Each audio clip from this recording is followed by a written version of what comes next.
ਪਾਠ ਦੂਜਾ ਰਾਣੀ ਦੀ ਸਿਆਣਪ। ਮੰਮੀ, ਮਾਮੇ ਦੇ ਵਿਆਹ ਕਾਰਨ ਮੇਰਾ ਸਕੂਲ ਦਾ ਕੰਮ ਬਹੁਤ ਪਿੱਛੇ ਰਹਿ ਗਿਆ ਹੈ। ਕਿਰਪਾ ਕਰਕੇ ਤੁਸੀਂ ਮੇਰਾ ਥੋੜਾ ਕੰਮ ਕਰ ਦਿਓ। ਨਹੀਂ ਅਨੁਰੀਤ ਪੁੱਤਰ, ਮੈਂ ਤੇਰਾ ਕੰਮ ਨਹੀਂ ਕਰਾਂਗੀ। ਪੁੱਤਰ, ਤੂੰ ਸਿਆਣੀ ਬਣ ਕੇ ਰੋਜ਼ ਥੋੜਾ ਥੋੜਾ ਪਿਛਲਾ ਕੰਮ ਵੀ ਨਾਲ-ਨਾਲ ਕਰੀ ਜਾ। ਥੋੜੇ ਹੀ ਦਿਨਾਂ ਵਿੱਚ ਤੇਰਾ ਕੰਮ ਪੂਰਾ ਹੋ ਜਾਵੇਗਾ। ਮੰਮੀ, ਮੈਂ ਤਾਂ ਰੋਜ਼ ਦਾ ਕੰਮ ਕਰਕੇ ਹੀ ਥੱਕ ਜਾਂਦੀ ਹਾਂ ਤੇ ਪਿਛਲਾ ਕੰਮ ਮੇਰੇ ਕੋਲੋਂ ਨਹੀਂ ਹੁੰਦਾ। ਮੈਨੂੰ ਤਾਂ ਇਹ ਬਹੁਤ ਮੁਸ਼ਕਲ ਲੱਗਦਾ ਹੈ। ਅਨੁਰੀਤ, ਸਿਆਣਪ ਨਾਲ ਹਰ ਮੁਸ਼ਕਲ ਨੂੰ ਹੱਲ ਕੀਤਾ ਜਾ ਸਕਦਾ ਹੈ। ਆ, ਮੈਂ ਤੈਨੂੰ ਇੱਕ ਤੇਰੀ ਜਿਹੀ ਕੁੜੀ ਦੀ ਕਹਾਣੀ ਸੁਣਾਉਂਦੀ ਹਾਂ, ਜਿਸ ਨੇ ਆਪਣੀ ਮਿਹਨਤ ਅਤੇ ਸਿਆਣਪ ਸਦਕਾ ਆਪਣਾ ਰਾਜ ਭਾਗ ਕਾਇਮ ਕੀਤਾ। ਨੀਲਮ ਇੱਕ ਗਰੀਬ ਕਿਸਾਨ ਦੀ ਲੜਕੀ ਸੀ। ਇੱਕ ਦਿਨ ਉਹ ਸਵੇਰੇ-ਸਵੇਰੇ ਪਿੰਡੋਂ ਬਾਹਰ ਗੋਹੇ ਚੁੱਕਣ ਗਈ। ਉੱਥੋਂ ਉਸਨੂੰ ਇੱਕ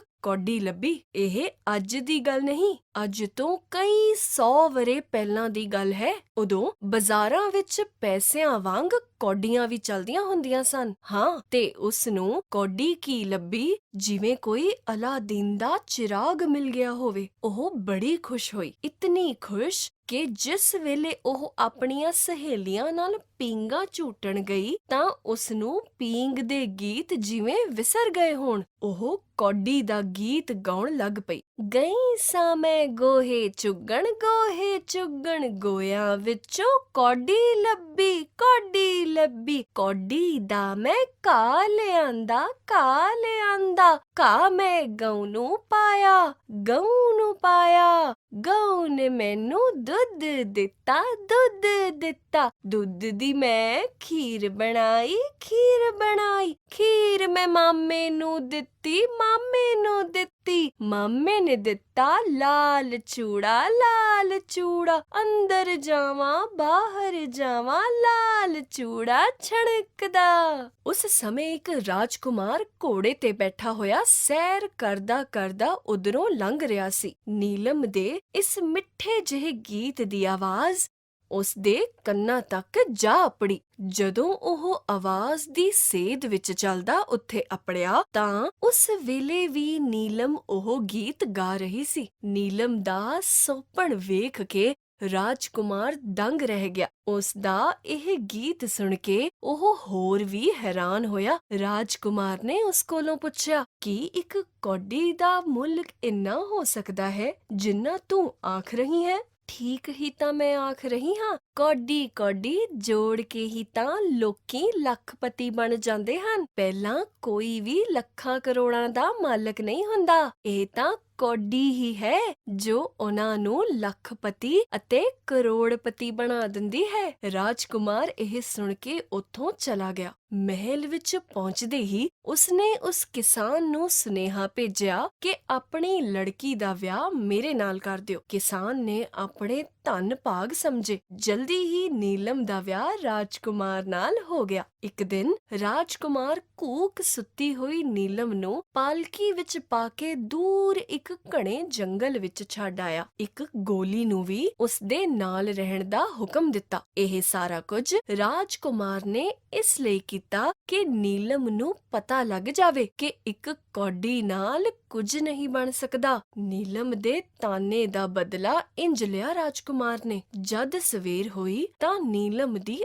ਅੱਖ ਖੁੱਲੀ। ਉਹ ਆਪਣੇ ਆਪ ਨੂੰ ਇੱਕ ਡਰਾਉਣੇ ਜੰਗਲ ਵਿੱਚ ਵੇਖ ਕੇ ਫੁੱਟ-ਫੁੱਟ ਕੇ ਰੋਣ ਲੱਗੀ। ਗੋਲੀ ਨੇ ਉਸ ਨੂੰ ਹੌਸਲਾ ਦਿੱਤਾ। ਨੀਲਮ ਨੇ ਵੇਖਿਆ ਕਿ ਉਸ ਦੇ ਦੁਪੱਟੇ ਨਾਲ ਕੁਝ ਬੱਝਾ ਹੋਇਆ ਹੈ। ਖੋਲਿਆ ਤਾਂ ਉਸ ਵਿੱਚੋਂ ਇੱਕ ਕੌਡੀ ਨਿਕਲੀ। ਨੀਲਮ ਨੇ ਸਾਰਾ ਭੇਦ ਸਮਝ ਲਿਆ। ਨੀਲਮ ਨੇ ਪਰਮਾਤਮਾ ਦਾ ਨਾਂ ਲੈ ਕੇ ਕੌਡੀ ਨੂੰ ਚੁੰਮਿਆ। ਫਿਰ ਗੋਲੀ ਨੂੰ ਕੌਡੀ ਦੇ ਕੇ ਕਹਿਣ ਲੱਗੀ, ਦਾਸੀ, ਨਾਲ ਦੇ ਕਿਸੇ ਪਿੰਡ ਵਿੱਚ ਜਾ ਕੇ ਇਸ ਕੌਡੀ ਦਾ ਝੋਨਾ ਲੈ ਆ। ਗੋਲੀ ਨੂੰ ਦੂਰ ਸਾਰੇ ਫਿਰ ਕੇ ਇੱਕ ਪਿੰਡ ਨਜ਼ਰ ਆਇਆ। ਉੱਥੋਂ ਝੋਨਾ ਲੈ ਆਈ। ਗੋਲੀ ਸੋਚਦੀ ਸੀ ਕਿ ਅਸੀਂ ਝੋਨਾ ਖਾਵਾਂਗੇ, ਪਰ ਨੀਲਮ ਨੇ ਝੋਨਾ ਜੰਗਲ ਵਿੱਚ ਖਲੇਰ ਦਿੱਤਾ। ਨੀਲਮ ਗੋਲੀ ਨੂੰ ਲੈ ਕੇ ਇੱਕ ਦਰਖਤ ਹੇਠਾਂ ਬੈਠ ਗਈ। ਉਸ ਜੰਗਲ ਵਿੱਚ ਮੋਰ ਬਹੁਤ ਸਨ। ਦਾਣੇ ਵੇਖ ਕੇ ਬਹੁਤ ਸਾਰੇ ਮੋਰ ਉੱਥੇ ਆ ਗਏ। ਦਾਣਾ ਖਾ ਕੇ ਜਦੋਂ ਉਹ ਰੱਜ ਗਏ ਤਾਂ ਖੁਸ਼ ਹੋ ਕੇ ਉਹਨਾਂ ਨੇ ਨੱਚਣਾ ਸ਼ੁਰੂ ਕਰ ਦਿੱਤਾ।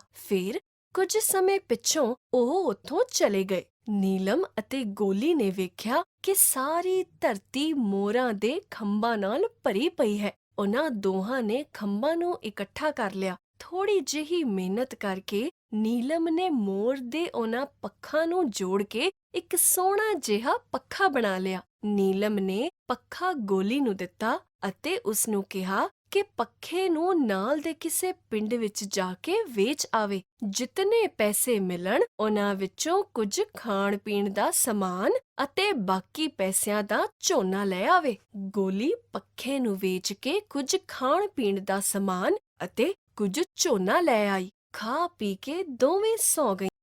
ਅਗਲੀ ਸਵੇਰ ਫਿਰ ਉਹਨਾਂ ਝੋਨਾ ਖਿਲਾਰ ਦਿੱਤਾ। ਫਿਰ ਇਸੇ ਤਰ੍ਹਾਂ ਪੱਖਾ ਤਿਆਰ ਕਰਕੇ ਝੋਨਾ ਅਤੇ ਖਾਣ ਪੀਣ ਦਾ ਸਮਾਨ ਮੰਗਵਾ ਲਿਆ। ਹੌਲੀ-ਹੌਲੀ ਮੋਰ ਵੱਡੀ ਗਿਣਤੀ ਵਿੱਚ ਇਕੱਠੇ ਹੋਣ ਲੱਗ ਪਏ। ਨੀਲਮ ਨੇ ਗੋਲੀ ਨੂੰ ਵੀ ਪੱਖੇ ਬਣਾਉਣ ਦੀ ਜਾਚ ਸਿਖਾ ਦਿੱਤੀ। ਨੀਲਮ ਨੇ ਹੁਣ ਕੁਝ ਨੌਕਰਾਣੀਆਂ ਰੱਖ ਲਈਆਂ। ਉਸਨੂੰ ਬਹੁਤ ਆਮਦਨ ਹੋਣ ਲੱਗ ਪਈ। ਉਹਨਾਂ ਨੇ ਖੰਭਾਂ ਤੋਂ ਮੱਥੇ ਤੇ ਬੰਨਣ ਵਾਲੇ ਮੁਕਟ ਅਤੇ ਕਈ ਹੋਰ ਚੀਜ਼ਾਂ ਵੀ ਤਿਆਰ ਕਰਨੀਆਂ ਸ਼ੁਰੂ ਕਰ ਦਿੱਤੀਆਂ। ਨੀਲਮ ਦੇ ਕਾਮਿਆਂ ਦੀ ਬਸਤੀ ਜਿਹੀ ਉੱਥੇ ਬਣ ਗਈ। ਆਪਣੇ ਲਈ ਇੱਕ ਸੁੰਦਰ ਮਹਿਲ ਤਿਆਰ ਕਰਵਾ ਲਿਆ। ਹੁਣ ਦੂਜੇ ਜੰਗਲਾਂ ਵਿੱਚੋਂ ਵੀ ਮੋਰਾਂ ਦੇ ਖੰਭ ਇਕੱਠੇ ਕਰਵਾ ਕੇ ਮੰਗਵਾਉਣੇ ਸ਼ੁਰੂ ਕਰ ਦਿੱਤੇ।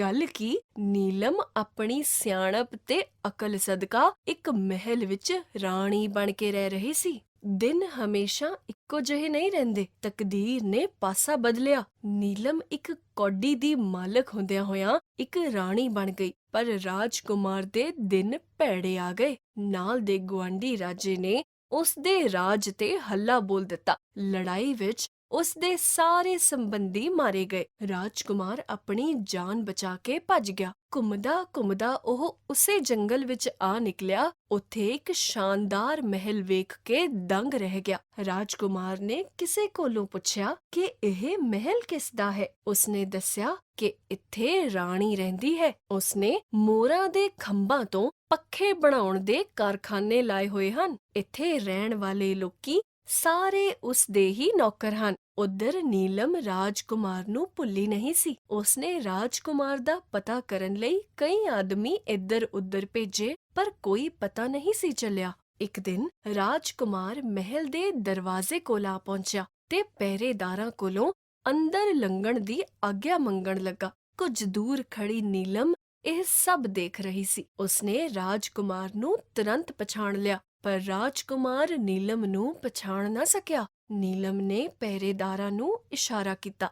ਰਾਜਕੁਮਾਰ ਨੂੰ ਇੱਕ ਸਜੇ ਹੋਏ ਕਮਰੇ ਵਿੱਚ ਬਿਠਾ ਦਿੱਤਾ ਗਿਆ। ਰਾਣੀ ਦੇ ਹੁਕਮ ਕਰਨ ਤੇ ਗੋਲੀਆਂ ਨੇ ਜਲਦੀ ਹੀ ਕਈ ਭਾਂਤ ਦੇ ਖਾਣੇ ਪਰੋਸ ਕੇ ਲੈ ਆਂਦੇ। ਭੁੱਖ ਨਾਲ ਤਾਂ ਪਹਿਲਾਂ ਹੀ ਰਾਜਕੁਮਾਰ ਦੀਆਂ ਆਂਦਰਾਂ ਵਿਲਕ ਰਹੀਆਂ ਸਨ। ਉਸਨੇ ਢਿੱਡ ਭਰ ਕੇ ਖਾਣਾ ਖਾਧਾ। ਜਦੋਂ ਉਹ ਖਾਣਾ ਖਾ ਚੁੱਕਿਆ ਸੀ ਤਾਂ ਨੀਲਮ ਨੇ ਰਾਜਕੁਮਾਰ ਦੇ ਹੱਥ ਤੇ ਇੱਕ ਕੌਡੀ ਰੱਖ ਦਿੱਤੀ। ਰਾਜਕੁਮਾਰ ਤਾਂ ਜਿਵੇਂ ਧਰਤੀ ਵਿੱਚ ਗੱਡਿਆ ਗਿਆ। ਸ਼ਰਮ ਨਾਲ ਉਸ ਦਾ ਸਿਰ ਨੀਵਾਂ ਹੋ ਗਿਆ। ਜਦੋਂ ਨੀਲਮ ਨੇ ਸਾਰੀ ਕਹਾਣੀ ਸੁਣਾਈ ਤਾਂ ਰਾਜਕੁਮਾਰ ਨੀਲਮ ਕੋਲੋਂ ਮੁਆਫੀ ਮੰਗਣ ਲੱਗਾ। ਰਾਜਕੁਮਾਰ ਨੂੰ ਨੀਲਮ ਵਰਗੀ ਪਤਨੀ ਮਿਲ ਗਈ। ਪੈਸੇ ਦੀ ਤਾਂ ਪਰਵਾਹ ਨਹੀਂ ਸੀ। ਉਹਨਾਂ ਨੇ ਫੌਜ ਇਕੱਠੀ ਕੀਤੀ ਤੇ ਫਿਰ ਆਪਣੇ ਖੁੱਸੇ ਰਾਜ ਤੇ ਹੱਲਾ ਬੋਲ ਕੇ ਫਤਿਹ ਪ੍ਰਾਪਤ ਕਰ ਲਈ। ਦੋਵੇਂ ਖੁਸ਼ੀ-ਖੁਸ਼ੀ ਰਹਿਣ ਲੱਗ ਪਏ। ਸਿੱਖਿਆ, ਸਿਆਣਪ ਨਾਲ ਹਰ ਮੁਸ਼ਕਲ ਨੂੰ ਹੱਲ ਕੀਤਾ ਜਾ ਸਕਦਾ ਹੈ।